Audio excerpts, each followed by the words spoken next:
6400 स्तनपायी जीव हैं। स्तनपायी जीव अर्थात मैमल्स।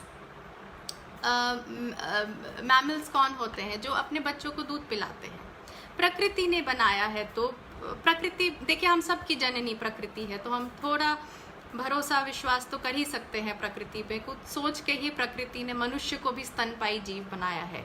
कीट पतंग, कीड़ा मकोड़ा, ये रेप्टाइल नहीं बनाया है। हम रेंगने वाले जानवर नहीं हैं, हम स्तनपायी जीव हैं। तो आज क्या हो रहा है कि हम जीडीपी मानते हैं, जो हमारे विकास का माप है जीडीपी। नवजात शिशु होता है, माँ को संभवतः वो जो समाज ने जिस तरह से विकास को परिभाषित किया है, वो एक तरह से एक दबाव में आती है माँ की, वो अपने बच्चे को छोड़ करके काम पे लौटना है। ये कहीं ना कहीं ये दबाव रहता है आज माताओं के मन में। तो वो जो बच्चा हो रहा है वो मैमल है वो बच्चा, लेकिन वो शायद अपने माता के दूध से वंचित रह जा रहा है। वो दूध उसका अधिकार ही नहीं, उसका आधार भी है।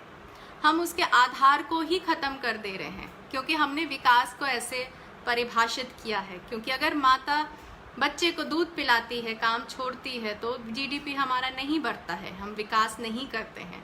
लेकिन अगर वो बच्चे को छोड़ करके जाती है काम पर, तो हमारा जीडीपी बढ़ता है। और क्योंकि बच्चा उस आधार से दूर होता है, तो अनेक प्रकार की समस्याएं उत्पन्न होती हैं, और उससे और जीडीपी बढ़ेगा। जो शारीरिक मानसिक जो समस्याएं होंगी, जीडीपी बढ़ेगा। बाहर से हम बच्चे का खाना लाएंगे, जीडीपी और बढ़ेगा। तो ये आप देखिए, जो मैंने कहा 6400 प्रकार के स्तनपायी जीव हैं। हर जीव अपने बच्चे को दूध पिला पा रहा है। एक मनुष्य ही क्यों नहीं आज अपने बच्चे को दूध पिला पा रहा है? इतना विवश क्यों हो जा रहे हैं हम कि हम अपने बच्चे को आजकल दूध नहीं पिला पा रहे हैं? और हम दूध को एक इतना मुख्य भोजन मानते हैं। वो माता उस बच्चे को दूध नहीं पिला पाती है, और हम दुनिया भर के दुकानों में ढूंढते हैं कि हम बुढ़ापे तक कौन सा दूध पीते रहें। तो ये कि हास्यास्पद एक स्थिति हम उत्पन्न कर रहे हैं। प्रकृति से हम इतने दूर होते जा रहे हैं कि प्रकृति की संरचना को ही हम नहीं समझ पा रहे हैं।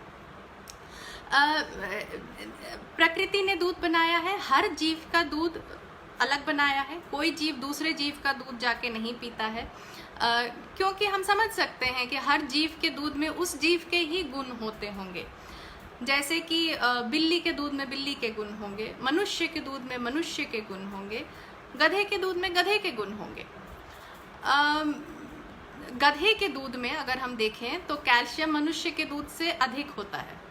तो क्या आज हम मनुष्य का दूध छोड़ के गधे का दूध पीने लग जाएं? हम आज कैल्शियम नापते हैं, प्रोटीन नापते हैं, हम ये सब नापते हैं, लेकिन प्रकृति से इतने दूर हो रहे हैं कि जैसे हमारे आंखों पे एक मोटी पट्टी बन जाती है।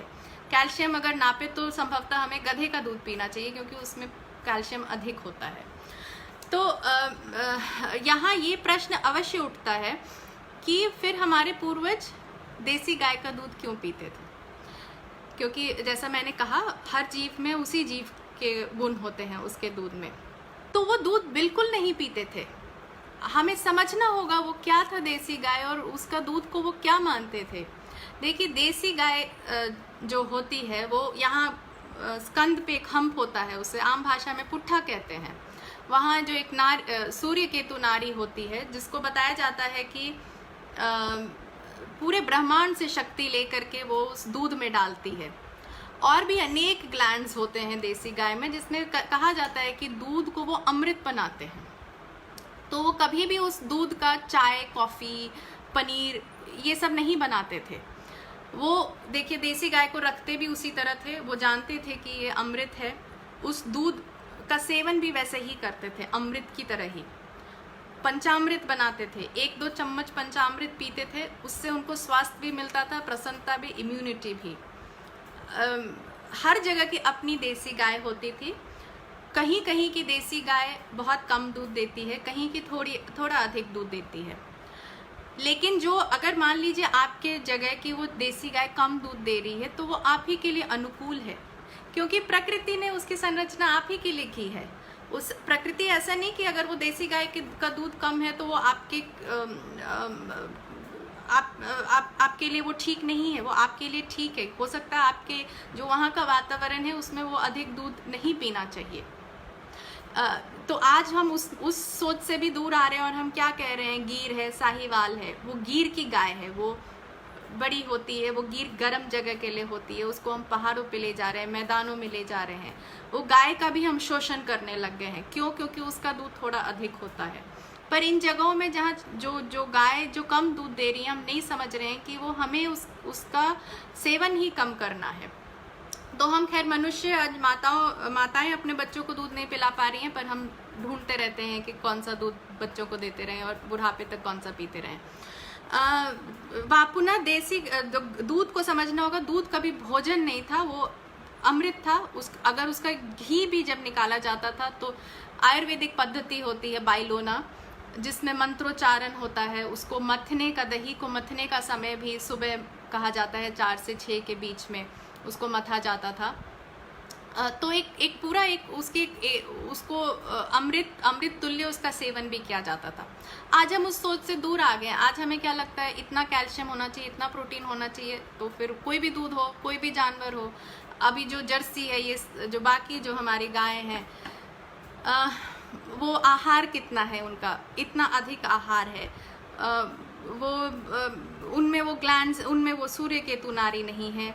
और उसमें अब तो खैर आधुनिक विज्ञान भी बता रहा है कि जो प्रोटीन है वो संभवतः मनुष्य के लिए सुपाच्य नहीं है, और वो भी एक ओपियोइड बनता है, बीटा कैजीन वगैरह।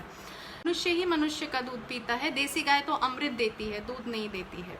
अमृत देती है, इसलिए अमृत की तरह लोग उसका सेवन करते थे। आज हम क्या कहते हैं कि सुबह 3-4 कप चाय कॉफ़ी भी हो जाएगा, पनीर भी हो जाएगा, पनीर की सब्जी भी हो जाएगी, साथ में दही भी खा लेंगे, कस्टर्ड भी खा लेंगे, खीर भी खा लेंगे, रसगुल्ला भी खा लेंगे, छेना पायस भी खा लेंगे। अनेक प्रकार से हम सेवन करते हैं दूध का। रात में फिर दूध भी पी लेंगे 1-2 कप।